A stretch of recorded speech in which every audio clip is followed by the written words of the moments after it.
तो कैसे हैं आप लोग? आशा करता हूँ बहुत अच्छे होंगे, घर पे होंगे और स्वस्थ होंगे। तो आज से मैं इंग्लिश ग्रामर का भी सीरीज शुरू कर रहा हूँ और आज के इस वीडियो में हम लोग एक बेसिक चैप्टर लेकिन बहुत ही इम्पोर्टेंट पार्ट्स ऑफ स्पीच को पढ़ने वाले हैं।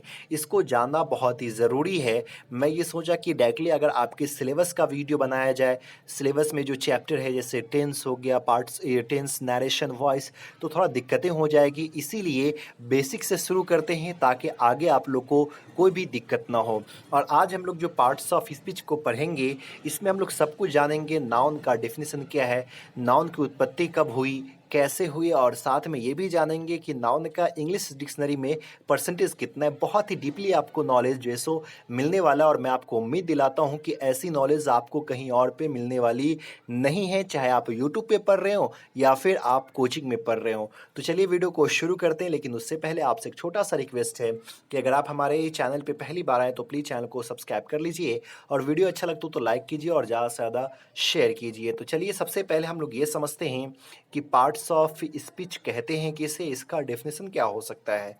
तो देखिए क्या कह रहा है definition. The division of all the English words according to their functions and uses is called parts of speech. यानी क्या कह रहा है, the division of all the English word according to their functions and uses, यानी कि जितने भी English शब्द है, इंग्लिश वर्ड है, उसके काम और प्रयोग के अनुसार है ना, उसके कार्य और प्रयोग के अनुसार जो उसका बंटवारा हुआ है, उसी को हम लोग पार्ट्स ऑफ स्पीच कहते हैं। यानी कि इंग्लिश में लगभग 8 लाख वर्ड है कि नहीं, 8 लाख से ज़्यादा वर्ड है। तो इस 8 लाख वर्ड का इसके काम और प्रयोग के अनुसार जो बंटवारा हुआ है ना, उसी बंटवारे को हम लोग पार्ट्स ऑफ स्पीच कहते हैं। ये बात भी याद रखना, अगर कोई भी सवाल कर दे कि इंग्लिश डिक्शनरी में टोटल कितना वर्ड है, तो लगभग 8 लाख वर्ड है कि नहीं। और ये वर्ड हमेशा जुड़ता ही चला जाता है, हर 2 घंटे पे एक नया वर्ड तैयार होता है, हर साल 4000 वर्ड जो है इंग्लिश डिक्शनरी में ऐड होता है। तो ये बढ़ता ही जाता है, लेकिन लगभग 8 लाख वर्ड है। तो उस 8 लाख वर्ड का उसके काम और उसके प्रयोग के अनुसार जो बंटवारा हुआ है, उसी को हम लोग पार्ट्स ऑफ स्पीच कहते हैं। अब चलिए हम लोग इसके प्रकार को, ये टैब्स को जान लेते हैं, प्रकार को जानते हैं कि पार्ट्स ऑफ स्पीच कितने प्रकार के होते हैं। तो according to traditional English grammar there are 8 types of parts of speech. याद रखिए, बात याद रखिएगा कि जो परंपरागत इंग्लिश ग्रामर है कि नहीं, ट्रेडिशनल इंग्लिश ग्रामर है, तो उसके अनुसार जो है पार्ट्स ऑफ स्पीच जो है वो 8 प्रकार के, यानी कि जो हम लोग पढ़ते आ रहे हैं ना, वो 8 है। लेकिन मॉडर्न इंग्लिश ग्रामर के अनुसार 8 नहीं है, आगे हम लोग जानेंगे वो कौन है, लेकिन पहले इस 8 को हम लोग जान लेते हैं। तो ट्रेडिशनल इंग्लिश ग्रामर के अनुसार पार्ट्स ऑफ स्पीच 9 है, 8 है। पहला क्या है, नाउन, दूसरा प्रोनाउन, तीसरा एडजेक्टिव, लेकिन इसका प्रोनाउंसिएशन जो है ना एडजेक्टिव होता है कि नहीं, यहाँ पे डी साइलेंट है, एडजेक्टिव, लेकिन हम लोग पढ़ते हैं एडजेक्टिव। चौथा है verb, adverb, preposition, conjunction, interjection. अब चलिए हम लोग मॉडर्न इंग्लिश ग्रामर के अनुसार जान लेते हैं कि पार्ट्स ऑफ स्पीच कितने प्रकार के हैं। तो मॉडर्न इंग्लिश ग्रामर के अनुसार बात याद रखिएगा, 9 प्रकार के पार्ट्स ऑफ स्पीच है और नौवा जो है ना वो आर्टिकल है। जी हाँ, आर्टिकल को अब जो है सो पार्ट्स ऑफ स्पीच में ही जोड़ दिया है। पहले आर्टिकल को एडजेक्टिव में ही रखा जाता था, लेकिन मॉडर्न इंग्लिश ग्रामर में अब आर्टिकल को जो है सो पार्ट्स ऑफ स्पीच में जो है सो रखा जा रहा है। तो चलिए अब हम लोग एक एक करके जान लेते हैं नाउन प्रोनाउन के बारे में, और उसके बारे में डिफिनेशन वगैरह सब कुछ को समझ लेते हैं ताकि कोई दिक्कतें आगे आपको आने वाले वीडियो में ना हो। तो चलिए सबसे पहले हम लोग जानते हैं नाउन। नाउन किसे कहते हैं, शायद आप लोग को बचपन से याद होगा, बहुत ही सिंपल ये वर्ड है। A word which indicates a person, place, thing, an animal, etc. is called noun। यानी वैसा वर्ड, वैसा शब्द जिससे किसी व्यक्ति का, जगह का, वस्तु का या एनिमल का, जानवर का पता चलता हो, लेकिन उसको हम लोग क्या कहते हैं, नाउन कहते हैं। या फिर इसको सिंपल से लैंग्वेज में कह सकते हैं, noun is a naming word. यानी कि आप जिस भी चीज़ को देख सकते हैं, महसूस कर सकते हैं, छू सकते हैं, उसको हम लोग क्या कहते हैं? नाउन कहते हैं। जैसे कि अभी आप मोबाइल पे ये वीडियो देख रहे हैं, तो ये मोबाइल क्या हो गया? नाउन हो गया, है कि नहीं? ये लिखना ये मोबाइल जो है सो नाउन हो गया। ठीक उसी प्रकार आप जो भी चीज़ देख रहे हैं अपने सामने में, जिस भी चीज़ को देख रहे हैं, अगर दीवार को देख रहे हैं, वो क्या हो गया? नाउन हो गया। अगर आपके सामने में कोई भी चीज़ रखी हुई है, वो क्या हो जाएगा? नाउन हो जाएगा। जिस चीज़ को आप महसूस भी कर सकते हैं ना, वो भी क्या हो जाएगा? नाउन हो जाएगा। जिस चीज़ को आप टच कर सकते हैं वो भी क्या हो जाएगा? नाउन। तो यानी कि जितनी भी चीज़ें आप देख सकते हैं दैट इज़ नाउन, सब वो नाउन ही कहलाएगा। एग्ज़ाम्पल तौर पे राम, दरभंगा, पेन, काऊ, ईटीसी ये सब क्या है? नाउन है। सिंपल सी बात याद रखिए, जितनी भी चीज़ है जिसको आप छू सकते हैं, महसूस कर सकते हैं, देख सकते हैं, वो क्या कहलाएगा? नाउन कहलाएगा। अब चलिए ये नाउन वर्ड आया कहाँ से है? इस चीज़ को हम लोग थोड़ा जान लेते हैं। The word noun has been taken from the Latin root word nomen which means name। बात याद रखिएगा, इंग्लिश एक कह सकते हैं कि चोरी करके बनाया गया हुआ।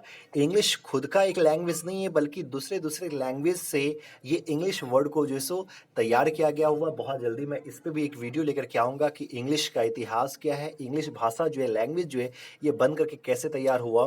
तो ये जो वर्ड है ना नाउन, ये इंग्लिश का अपना वर्ड नहीं है, बल्कि किसी दूसरे लैंग्वेज से चीटिंग किया गया है, और वो लैंग्वेज है लैटिन। लैटिन का एक रूट वर्ड है जिसका नाम क्या है? नोमेन।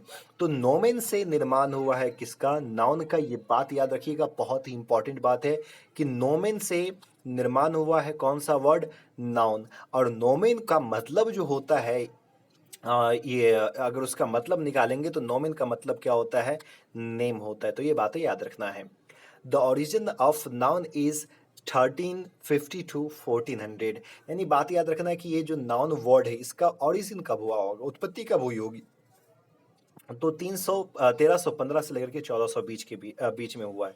और ऐसे जितने भी पार्ट्स ऑफ स्पीच है वो 1350 से लेकर के 1500 के बीच में बन करके तैयार हो चुका था। ये बात भी याद रखना है। अब बात याद रखिएगा एक और important cheese, noun is the largest group of words in English dictionary about 65%। यानी कि जो अभी आपको मैं बताया हूँ कि इंग्लिश डिक्शनरी में 8 लाख से ज़्यादा वर्ड है, तो इस 8 लाख में जो है ना आपको 65% सिर्फ और सिर्फ क्या है? नाउन ही है। अगर परसेंटेज निकालेंगे तो लगभग 5-6 लाख के करीब में निकलेगा। तो 8 लाख में आपको 65%, 6 लाख तो आपको नाउन ही हो जाता। तो ये बात याद रखिएगा, नाउन का लार्ज ये इंग्लिश डिक्शनरी में नाउन जो है सो एक लार्जेस्ट ग्रुप है, सबसे ज़्यादा नाउन वर्ड ही है, और वो कितना है? 65% है। ये बात आपको याद रखना है। चलिए आगे हम लोग बढ़ते हैं प्रोनाउन की तरफ। प्रोनाउन किसे कहते हैं? A word which is used instead of a noun is called pronoun. वो वर्ड जिसका इस्तेमाल नाउन के बदले में होता है उसको हम लोग क्या कहते हैं? प्रोनाउन कहते हैं। किस प्रकार से? एग्जाम्पल के जरिए समझिए। Ram is a good boy, he is my friend. अब यहाँ पे देखिए, Ram is a good boy, Ram एक अच्छा लड़का है। यहाँ पे राम क्या है? नाउन है। ही इज माई फ्रेंड, वह मेरा दोस्त है। तो यहाँ पे जो वह आ रहा है ना, वह मेरा दोस्त है, वह किसके बारे में बात हो रही है? तो राम के बारे में बात हो रही है। तो यहाँ पे ही जो है सो वो क्या हो जाएगा? प्रोनाउन हो जाएगा। ठीक इसी प्रकार देखिए, सीता इज इल, सीता बीमार है, so she will not come, इसीलिए वह नहीं आएगी। तो सीता बीमार है, सीता यहाँ पे नाउन, और शी विल नॉट कम, वह यहाँ नहीं आएगी। ये वह किसके लिए आया? तो सीता के लिए आया है, इसीलिए शी जो है वो क्या हो जाएगा? प्रोनाउन हो जाएगा। और प्रोनाउन ज़्यादा नहीं है, जैसे ही, शी, इट, आपको दे बहुत कम है, 30 के अंदर में ही आपको प्रोनाउन है। चलिए अगर इसके हम लोग ओरिजिन को देखते हैं, तो कह रहा है the word pronoun has been taken from the Latin preposition pro which means for, यानी कि and again root word nomen which means name. यानी कि ये जो प्रोनाउन है ना, ये दो वर्ड है कि दो वर्ड से मिलकर के बना हुआ है। पहला लैटिन प्रीपोजिशन है, जिस तरह से इंग्लिश में भी प्रीपोजिशन है, ठीक उसी प्रकार लैटिन का एक प्रीपोजिशन है जिसका नाम है प्रो। और प्रो का अगर इंग्लिश में मीनिंग देखेंगे तो प्रो का मीनिंग होता है फोर, है कि नहीं? फोर। और दूसरा जो है वो नोमेन। जब प्रो और नोमेन को जो सो मिला दिया गया तो बन गया क्या चीज़? इंग्लिश का एक नया वर्ड जिसको हम लोग क्या कहते हैं?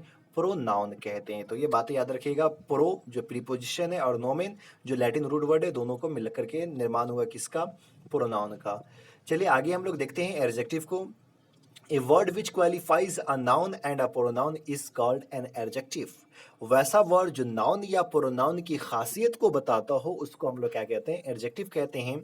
एग्जाम्पल में Sita is a beautiful girl. अब यहाँ पे देखिए, अगर हम डायरेक्टली बोलते हैं Sita is a girl, Sita लड़की है, लेकिन यहाँ पे एक वर्ड आ गया है beautiful, Sita is a beautiful. ये ब्यूटीफुल जो है ना, ये सीता की खासियत को बता रहा है कि सीता सुंदर लड़की है।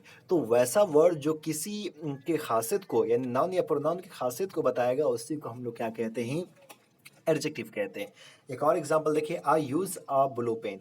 जैसे अगर हम ये बोल देंगे I always use a pen, मैं हमेशा पेन का इस्तेमाल करता हूँ, लेकिन किस प्रकार के पेन का इस्तेमाल करता हूँ, ब्लू पेन, तो ब्लू से क्या हो गई, खासियत हो गई है। I have a red car, है कि नहीं, जैसे बोलते हैं ना मेरे पास तो रेड कार है, लेकिन I have a red car, red जैसे आ गया तो उसकी खासियत हो गई। जैसे बोलते हैं Ram is a boy, Ram में कलर का अभी कोई खासियत नहीं, लेकिन जब हम ये बोल देते हैं Ram is a good boy, Ram एक अच्छा लड़का है, तो वहाँ पे अच्छा जो आया है वो क्या आ गया है, उसकी खासियत को बता रहा है, तो वो एडजेक्टिव हो जाएगा मेरा। तो ये बात याद रखना है, वैसा वर्ड जो नाउन या प्रोनाउन की खासियत को बताता हो उसको हम लोग क्या कहते हैं, एडजेक्टिव कहते हैं। अगर इसके ओरिजिन को देखते हैं तो चलिए उसको थोड़ा समझ लेते हैं। The word adjective has been taken from the Latin root word ject which means thrown and again ad, ad ये यहाँ पे प्रीपोजिशन है, विच मीन्स टू और नियर। अब यहाँ पे बात याद रखना है कि एडजेक्टिव वर्ड जो बना है तो वो ये भी दो वर्ड से बना है, जेक्ट और एड, यानी एड और जेक्ट। जब एड और जेक्ट को जोड़ दिया गया और ये दोनों लैटिन वर्ड है, तो आपको इंग्लिश का एक नया वर्ड एडजेक्टिव का निर्माण हुआ। आगे अगर हम बात करते हैं तो adjective is the second largest group of words about 23%। तो अभी पहले नंबर पे जो था वो नाउन था, और नाउन 65% था 8 लाख वर्ड में से। अब यहाँ पे आपको बात याद रखना, एडजेक्टिव 23% है। अगर देखेंगे तो टोटल अगर 65 और आप 30% देखेंगे तो 8 यानी कि 88% तो सिर्फ और सिर्फ आपका क्या हो जा रहा है, नाउन और एडजेक्टिव ही हो जा रहा है। 88% आप कल्पना कीजिए, तो एडजेक्टिव भी बहुत ज़्यादा है। तो 23% जो सो क्या है, एडजेक्टिव है इंग्लिश में। चलिए वर्ब को समझते हैं, क्या कह रहा है, a word which indicates an action, position, possession is called verb. वैसा वर्ड जो तीन चीज को इंडिकेट करता हो, वो तीन चीज को कौन कौन सा, तो पहला एक्शन, वैसा वर्ड जो एक्शन को बताता हो, या फिर पोजीशन को बताता हो, या फिर पोजेशन को बताता हो, उसको हम लोग क्या कहते हैं, वर्ब कहते हैं। एक्शन मतलब काम, जैसे काम, कोई भी काम हो, अगर किसी भी काम को कोई वर्ड बताता हो वो क्या हो जाएगा, मेरा वर्ब हो जाएगा। एग्जाम्पल तौर पे, पढ़ना ये क्या है, काम है। देखना क्या है, ये काम है, तो ये मेरा क्या हो जाएगा, वर्ब। उठना क्या है, काम है। खाना बनाना क्या है, ये काम है। सोना क्या है, ये काम है। गाना ये क्या है, काम है। चलना काम है। तो जो भी वर्ड काम को इंडिकेट करता हो, कार्य को इंडिकेट करता हो, वो मेरा क्या हो जाएगा, वर्ब हो जाएगा। दूसरी बात, पोजीशन, स्थिति को बताता हो, किस प्रकार से, जैसे एग्जाम्पल में देखिएगा, ही इज अ डॉक्टर, वह एक डॉक्टर है, तो डॉक्टर अभी उसकी स्थिति को बता रहा है, तो ये क्या हो जाएगा, इज यहाँ पे नाउन हो जाएगा। आई एम अ स्टूडेंट, मैं एक स्टूडेंट हूँ, तो एम जो है हूँ, ये आपको काम को बता रहा है, तो ये पोजीशन को बता रहा है, तो यहाँ पे एम जैसे मेरा क्या हो जाएगा, वर्ब हो जाएगा। ठीक उसी प्रकार पोजीशन, अधिकार को, जिस चीज पे आपका अधिकार को इंडिकेट करता हो। एग्जाम्पल तौर पे, आई हैव ए कार, मेरे पास कार है। आई हैव है ना, हैव जो वर्ड है वो आपको अधिकार को बता रहा है, तो ये मेरा क्या हो जाएगा, वर्ब हो जाएगा। तो जो तीन चीज को इंडिकेट करता हो, एक्शन, पोजीशन, पोजीशन, उसको हम लोग क्या कहेंगे, वर्ब कहेंगे। अब यहाँ पे कौन से वर्ड से लिया गया थोड़ा वो देख लेते हैं। The word verb has been taken from the Latin root word verbum which means word, यानी कि ये जो वर्ड है वर्ब, जो इंग्लिश का एक वर्ड है, ये भी लैटिन रूट वर्ड से ही बना है। और लैटिन रूट वर्ड में एक वर्ड है जिसका नाम है भर्बम, है कि नहीं, ये लैटिन वर्ड है भर्बम, जिसका मतलब होता है वर्ड, और इस भर्बम से ही निर्माण हुआ है किसका, वर्ब का। ये बातें आपको याद रखनी है। उसके बाद verb is the third largest group of words in English dictionary, यानी वर्ब जो है वो तीसरा सबसे बड़ा ग्रुप है। पहले नंबर पे नाउन, दूसरा एडजेक्टिव, और तीसरे पे क्या है, वर्ब है। और वर्ब का जो परसेंटेज है ना, वो लगभग 10% है। तो शुरू में आप लोग देख चुके थे 88% तो सिर्फ नाउन और एडजेक्टिव था, और 10 कर देंगे तो 98, यानी कि सिर्फ 3 ग्रुप 98% हो जाता है, और 2 में बाकी सब है। तो ये तीसरा सबसे बड़ा ग्रुप है, क्या चीज, वर्ब। चलिए उसके बाद आगे हम लोग एडवर्ब को देखते हैं। A word which qualifies an adjective and a verb is called an adverb. वैसा वर्ड जो एडजेक्टिव और वर्ब की खासियत को बताता हो, है कि नहीं, वर्ब एडजेक्टिव और वर्ब की विशेषता को बताता हो, उसी को हम लोग क्या कहते हैं, एडवर्ब कहते हैं। किस प्रकार से, एग्जाम्पल में he is a very handsome boy. अब यहाँ पे देखिए, अगर मैं लिखता हूँ he is a handsome boy, या सबसे पहले ये देखिए इस तरह से लिखते हैं, ही इज ए बॉय, है कि नहीं, वह एक लड़का है, ही इज ए बॉय। यहाँ पे बॉय की कोई भी खासियत को नहीं बता रहे, लेकिन जैसे यहाँ पे लिख देते हैं he is a handsome boy, है कि नहीं, तो यहाँ पे उसकी खासियत बता रहे, वह जो है हैंडसम है। लेकिन यहाँ पे वेरी लगा दिए, he is a very handsome boy, वो जो बिफ्टी हैंडसम है ना, उसकी और खासियत को हम लोग बता रहे हैं, वह बहुत हैंडसम लड़का है कि नहीं। तो यहाँ पे जो है, जब आपको वैसे वर्ड को देखेंगे जो नाउन एडजेक्टिव या वर्ब को क्वालिफाई करता हो, उसकी विशेषता को बताता हो, तो उसको हम लोग क्या कहते हैं, एडवर्ब कहते हैं। एक और एग्जांपल देखिए, ही रन्स, अगर हम डायरेक्टली लिखते हैं ही रन्स, है कि नहीं, वह दौड़ता है, यहाँ पे कोई भी खासियत को नहीं बता रहा है, वह दौड़ता है, रन की खासियत को नहीं बता रहा है। लेकिन जैसे हम यहाँ पे लिख दिए ही रन्स स्लो, वह जो है दौड़ता है, लेकिन कैसे दौड़ता है, धीरे दौड़ता है ना, वह धीरे दौड़ता है। लेकिन यहीं पे हम क्या लिख दिए, ही रन्स स्लोली, वह दौड़ता है धीरे धीरे, है कि नहीं, स्लोली मतलब धीरे धीरे, यानी पहले धीरे दौड़ रहा था, लेकिन अब उसमें भी और खासियत बता दी कि वह धीरे धीरे दौड़ता है। तो ये आपको क्या हो जाएगा, एडवर्ब हो जाएगा। The word adverb has been taken from the Latin preposition ad, ये भी दो वर्ड से मिलकर के बना हुआ, पहला तो एड और दूसरा जो है ना क्या चीज, भरबम। जब एड और भरबम को जोड़ दिया गया तो क्या निर्माण हो गया आपको, एडवर्ब। इंग्लिश का एक नया वर्ड बन गया एडवर्ब, है कि नहीं। चलिए, और एड का मतलब क्या होता है, टू, है कि टू और नियर, है कि नहीं, ये बात याद रखना है। चलिए आगे हम लोग देखते हैं preposition. A word which brings relation between a verb and other parts of speech except interjection is called preposition. वैसा वर्ड जो वर्ब और दूसरे पार्ट्स ऑफ स्पीच के बीच में रिलेशन पैदा करता हो, संबंध पैदा करता हो, सिर्फ और सिर्फ एक को छोड़ करके, वो कौन सा है, इंटरजेक्शन। इंटरजेक्शन को छोड़ करके, है कि नहीं। जब एक word verb and other parts of speech के बीच में रिलेशन पैदा करता हो, संबंध पैदा करता हो, उसी को हम लोग क्या कहते हैं, प्रीपोजिशन कहते हैं। किस प्रकार से, एग्जाम्पल में हम लोग देखते हैं, ही सेट ऑन द चेयर, वह चेयर पे बैठा, है कि नहीं, वह चेयर पे बैठा। अब यहाँ पे देखिए ऑन द चेयर, है कि नहीं, अब यहाँ पे ही सेट है कि नहीं, तो यहाँ पे सर जो है ये चेयर के साथ क्या कर रहा है, इसको संबंध जोड़ रहा है कि नहीं। अगर हम लोग ऑन को हटा देते तो कुछ सेंस ही नहीं लिखता है, संबंध ही पैदा नहीं हो रहा है। ही सेट द चेयर, वह बैठा चेयर, कोई संबंध का पता ही नहीं चल रहा है। तो ये जो है सो संबंध जोड़ने का काम करता है, जो आपको प्रीपोजिशन है। तो he sat on the chair, यहाँ पे जो है ऑन क्या हो जाएगा, preposition. The cat is on the table, जो बिल्ली है वो कहाँ है, टेबल पे है। लेकिन अगर यहाँ पे ऑन हटा देते तो कोई पता ही नहीं चलता है। The cat is the table, यानी बिल्ली क्या है, टेबल है। तो ये जो प्रीपोजिशन है ना, हमेशा संबंध जोड़ने का काम करता है। और प्रीपोजिशन को हम लोग विस्तार से जो है सो आगे जानेंगे। आप लोग को ये चैप्टर ही जो है सो पढ़ना है। अगर इसके ओरिजिन को देखेंगे, the word preposition has been taken from Latin prefix, ये प्रीफिक्स है, एक वर्ड है प्री, लैटिन वर्ड है कि नहीं, बात याद रखना, लैटिन प्रीफिक्स है ये प्री, जिसका मतलब होता है बिफोर, और एक वर्ड है पोजिट, जिसका मतलब होता है प्लेस्ड। जब प्री और पोजिट को जोड़ दिया गया, ये लैटिन वर्ड है प्री और पोजिट, तो जब प्री और पोजिट को जोड़ दिया गया तो इंग्लिश का एक नया वर्ड प्रीपोजिशन का निर्माण हुआ, प्रीपोजिशन बन करके तैयार हो गया। तो ये बातें आप लोग को याद रखना है। अब चलिए कंजक्शन को हम लोग समझते हैं कि कंजक्शन किसे कहते हैं। A word which joins two words or sentences together is called a conjunction. वैसा वर्ड जो दो शब्दों और दो सेंटेंसेस को, दो वाक्यों को एक साथ जोड़ता है कि नहीं, जो दो वर्ड और दो सेंटेंस को एक साथ जोड़ता हो, उसी को हम लोग क्या कहते हैं, कंजक्शन जो है सो कहते हैं। किस प्रकार से, जैसे यहाँ पे देखेंगे राम और श्याम, ये दो वर्ड है, और इस दोनों वर्ड को जोड़ कौन रहा है, एंड जोड़ रहा है। तो यहाँ पे एंड मेरा क्या हो जाएगा, कंजक्शन। किस प्रकार से, Ram and Shyam are playing cricket, Ram और श्याम क्रिकेट खेल रहा है।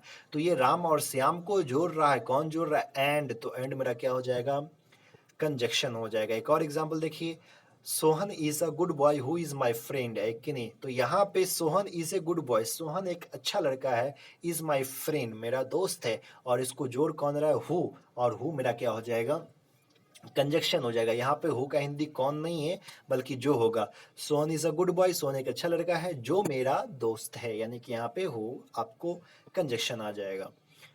The word conjunction has been taken from the Latin prefix con, which means with, and again Latin root word junct, which means joint. Conjunction जो है सो दो वर्ड से मिलकर के बना हुआ है। पहला क्या हो जाएगा? कन, और दूसरा क्या हो जाएगा? जंक्ट, है कि नहीं? जब कन और जंक्ट जुड़ गया तो आपको इंग्लिश का एक नया वर्ड बनकर के तैयार हुआ जिसको हम लोग क्या कहते हैं? कंजक्शन कहते हैं। अब चलिए लास्ट है, हम लोग लास्ट देखते हैं, वो interjection. A word which indicates some sudden feeling is called an interjection.